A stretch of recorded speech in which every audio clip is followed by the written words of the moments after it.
And welcome back to Louisville Live this morning. Thank you for being with us. Craig, I'm going to be getting on the road for Thanksgiving. Yes. You're going to be on the road for Thanksgiving. It's going to be heavy traffic. I think a lot of people that maybe would have flown a short distance are now going to drive. Are you worried? No, I'm not worried, but you know what you shouldn't do, because she's guilty of it. I've seen her. I have no idea what he's going to say. Let me fake it here. I don't text while I'm driving. No, I don't. I've seen you text before in your car, sitting in your car. I wasn't driving. That's different. But don't do it on the road. Because you know what? If you text when you drive, there's one person who's on here every week who's going to tell you don't do it, because he doesn't like people texting when they drive because it's not safe. Karl Truman, happy Thanksgiving. Morning. Happy Thanksgiving to all of you. And I did read online, there was a big wreck out in California, about 5 or 6 cars. I was looking on something on Sportsway out west, and I said, what's this? Text messaging leads to accident. 5 people, and now they can actually, if there's a car, if you're involved in an accident, they could get your records and find out if you were active on that cell phone, and that's how they found this person, that they were text messaging, and so that person got a lot of blame. Yeah, it's really a big deal. I blogged on it on my injuryboard.com blog and talked about it on past shows.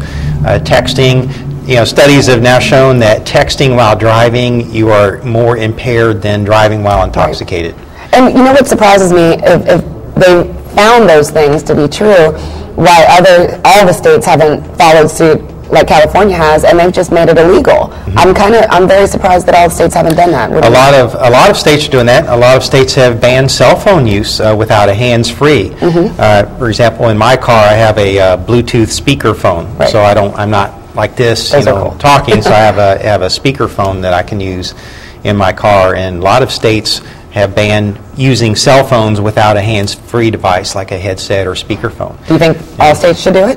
I think it's a good idea, because I'm seeing people driving down, they're on their phone looking, and I mean they're not really paying attention. And how do you get those little fingers on the keys? I've never figured that one. I see people I think what happens, especially teenagers. And I'll admit, too, I've gotten so good at texting that you don't even have to look. You can kind of feel your way around. So some people feel like they're so good. I have to have one with the real keyboard on it. I can't do the numbers. But I don't do it while I'm driving. I do it while I'm driving. Hey, Karl Truman specializes in accident. You can call him right now, and his staff is standing by to answer your questions. 1-800-ACCIDENT, Truman Law Office, trumanlaw.com, workers' comp, Social Security disability. He does a little bit of everything. So you want to give Karl a call if you have a question right now, 1-800-ACCIDENT. We have email, and we're glad to take your email here at WBKI Louisville Live this morning. Kathleen from Corydon has one regarding accidents and has a question for Karl Truman. Kathleen says, why do people get away with riding around with no insurance? My brother was in a wreck last year with very minor injuries. The other driver had no insurance and barely got a slap on the wrist. It doesn't seem fair.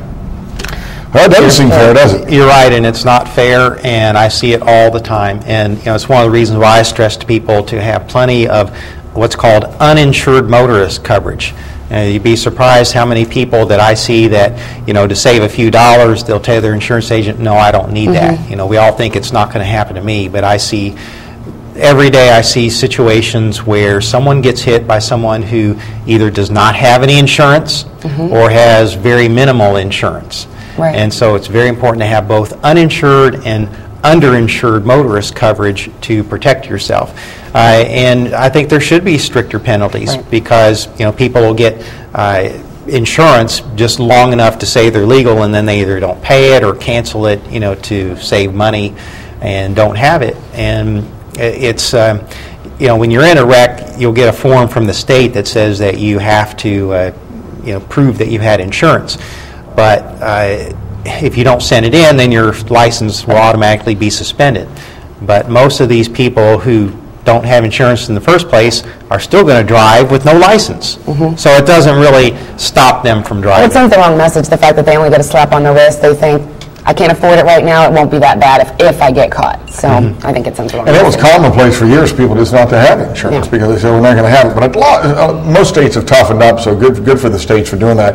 It is a holiday time, whether it's Thanksgiving or Christmas, and we have email, one from Louisville, from Clara. She has a question for Karl Truman here on Louisville Live this morning. Clara says, does Mr. Truman have any advice for holding holiday parties during the holidays? We will attend events and hold several in our home. We have homeowners insurance. Is that enough? Good question. That is a good question. Well, a lot of it is common sense. I mean, if you're talking about from the standpoint of, someone tripping in your home or something, if you have toys or children's toys, I mean, don't leave them laying around in walkways where people are going to be stepping.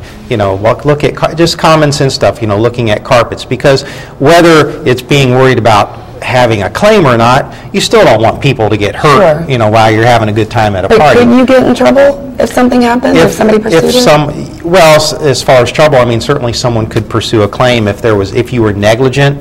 Let's say that, you had a rug that you knew was slippery, or someone stepped on it and fell and got hurt, then your homeowner's insurance, they would cover you on that. Okay. And of course the other issue is drinking, and being aware of people drinking. So, if you are going to serve alcohol, if you're the host, it would be better to, almost like having a designated driver, but having a designated host to make sure everybody's okay. Right. Because again, yes, if you serve someone too much alcohol and they go out and hit someone, then you could be responsible for that.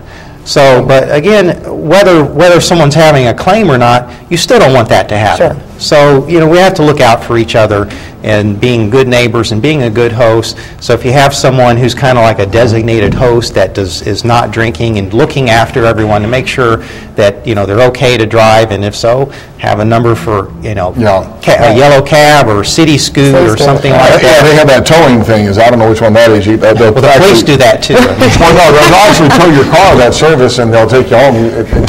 Right, they'll have you during some of the holidays. TrumanLaw.com, you can get a lot of information at his website. We've been talking about health care in recent weeks, but we have one from Bardstown, Julie, about tort reform for Karl Truman here on Louisville Live this morning. And this email is from Thomas. Why is Karl against tort reform? Thomas says, why is Karl against tort reform? Seems like lawyers are always looking for someone to sue. He may be the exception, but there are bad apples out there. Your response, Mr. Truman. Well, first of all, I don't like the term tort reform. It's not tort reform. It's restricting patients' rights. Okay?